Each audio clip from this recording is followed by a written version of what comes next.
at it with game 3. So, Caruana has the white pieces again versus Mighty Magnus. And to much surprise by a lot of the commentators, Magnus follows up with the same prep from game 1.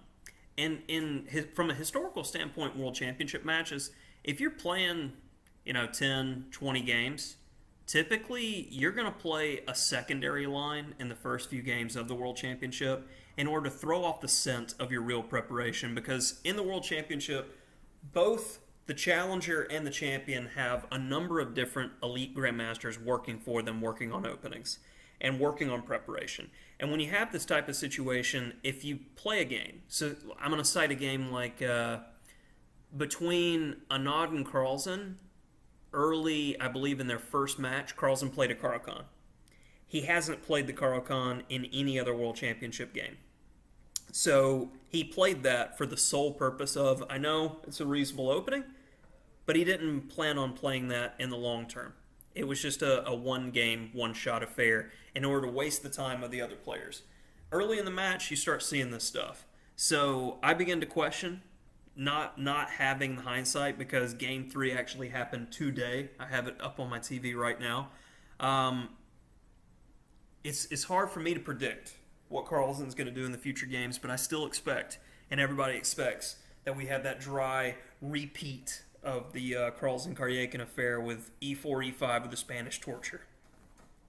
So bishop b5, and we repeat the same kind of game, and, it's not surprising that Caruana was the first to deviate from game 1. So we've got castles. h3 was played in the first game, which, of course, is prophylaxis against bishop g4, and he changed his mind and is happy to go into that type of stuff this go around. And now Magnus chooses a rare continuation with queen c7. Most typical is knight f6 with that idea of knight d7 and e5, which is very much like the first game, but clearly he had different ideas in mind, and he's just wanting to play a game. Definitely Magnus style.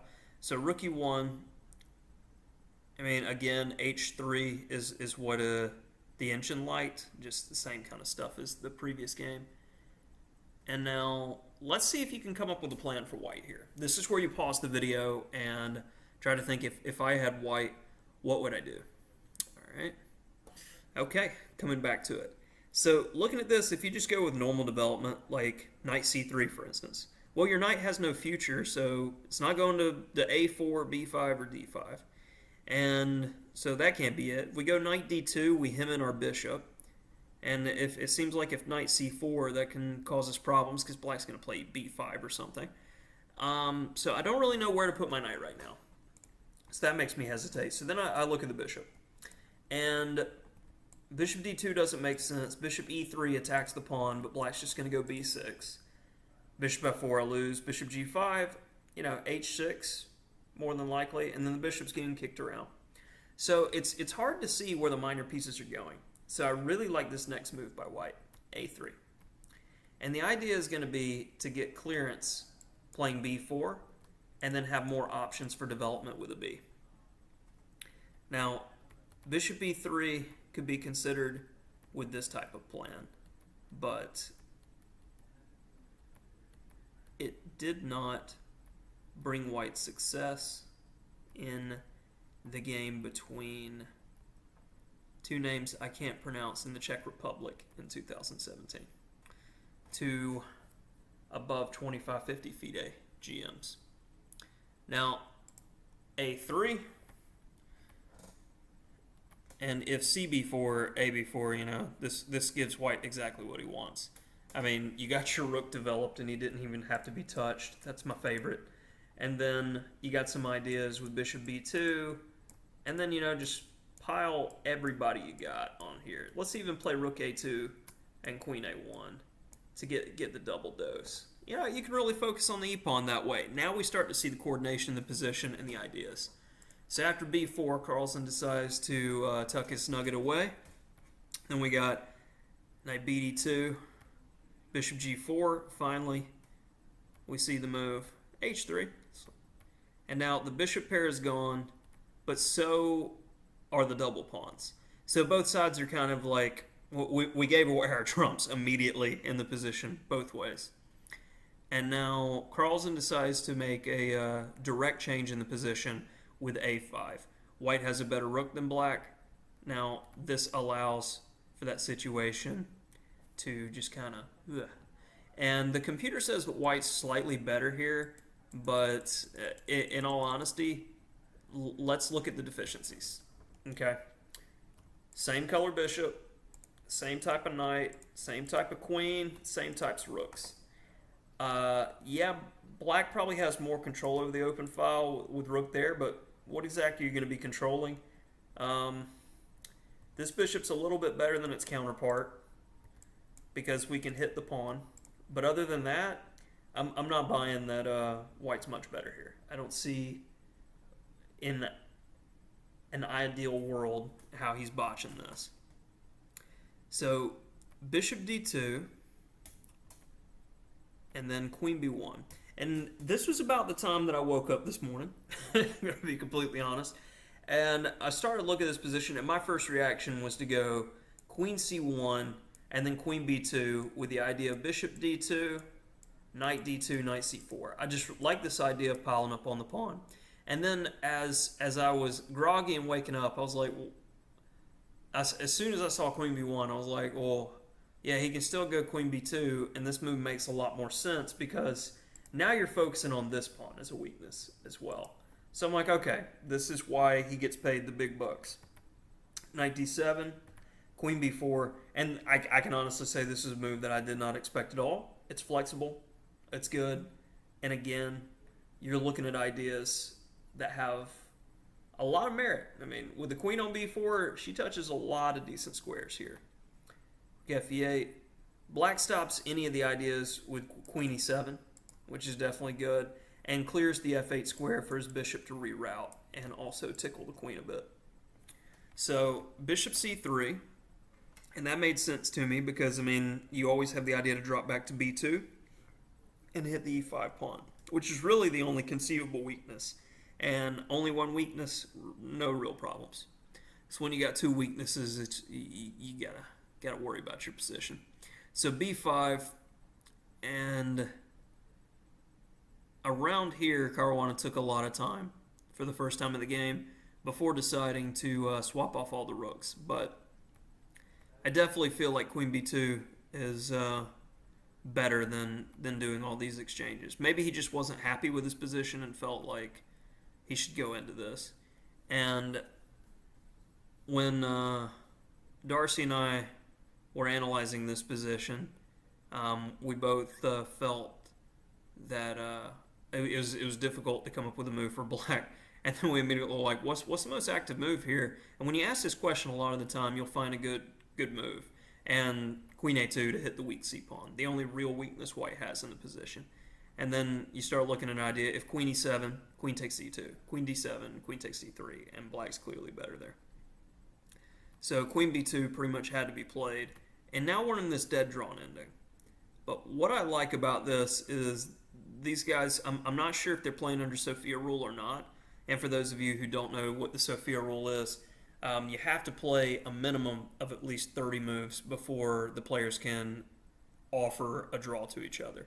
It definitely increases fighting spirit so that grandmasters don't go get their appearance fee and agree to a bunch of draws and take money home. Organizers, want, of course, if they're paying these players to see a fight. Now, these players would definitely they would be well within their rights, I should say, to agree to a draw here. But they decide, let's go. f6.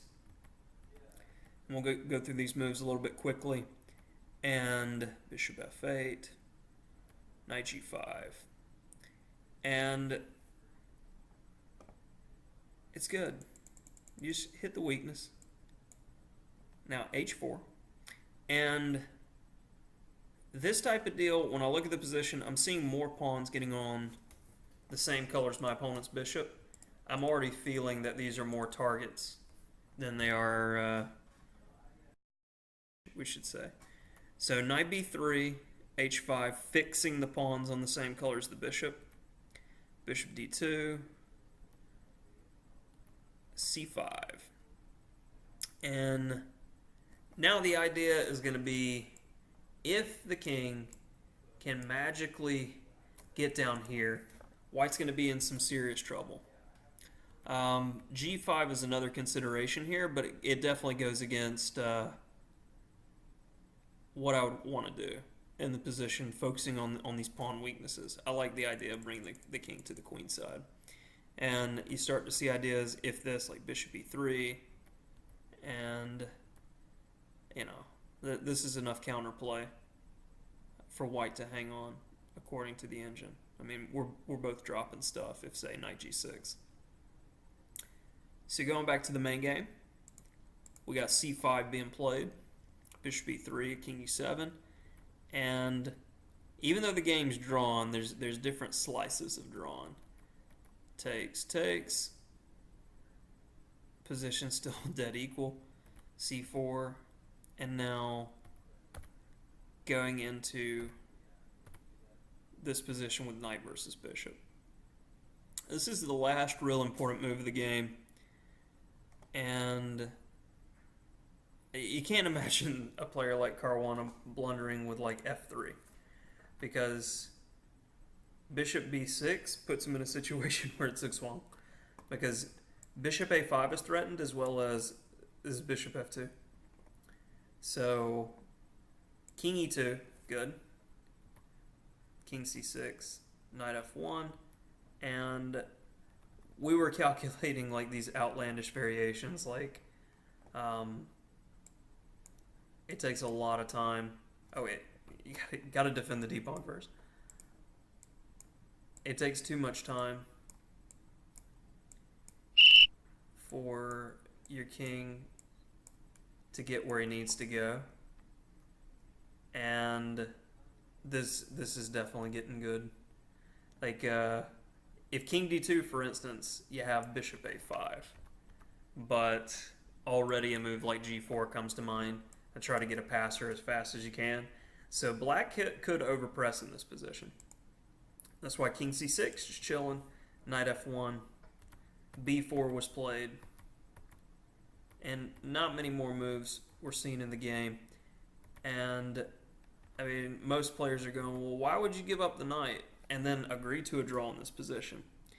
Well, let's play this out for a key idea, because it looks like this should just be a win for black. But the problem with this position is I win the pawn pretty cleanly, and then as I'm trying to make progress here, what you'll notice is a key theme, that when we get right here, there is no way for black to queen this pawn as long as white's king is going back and forth into the queening square. So say if check, we have stalemate.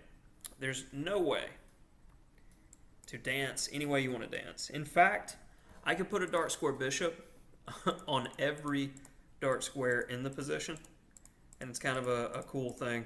And of course, I'd be in check with all these at the moment. But every dark square you could put a bishop, and it's still dead drawn, which is kind of humorous.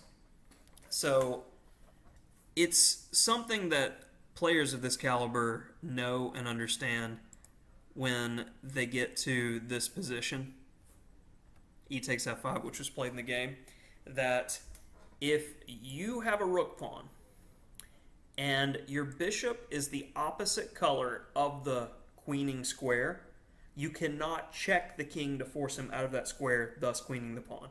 So it's a question of, can the king get to the queening square? And in this case, while black is grabbing the two pawns, he can, and it's a draw. So that's for clarification for the players who didn't understand that finesse. Definitely, you want to take a look at International Master Silman's complete in-game course from beginner to master. He talks about that theme and a lot of other themes that have come up in our 2 videos so far. All right, thanks for joining us again.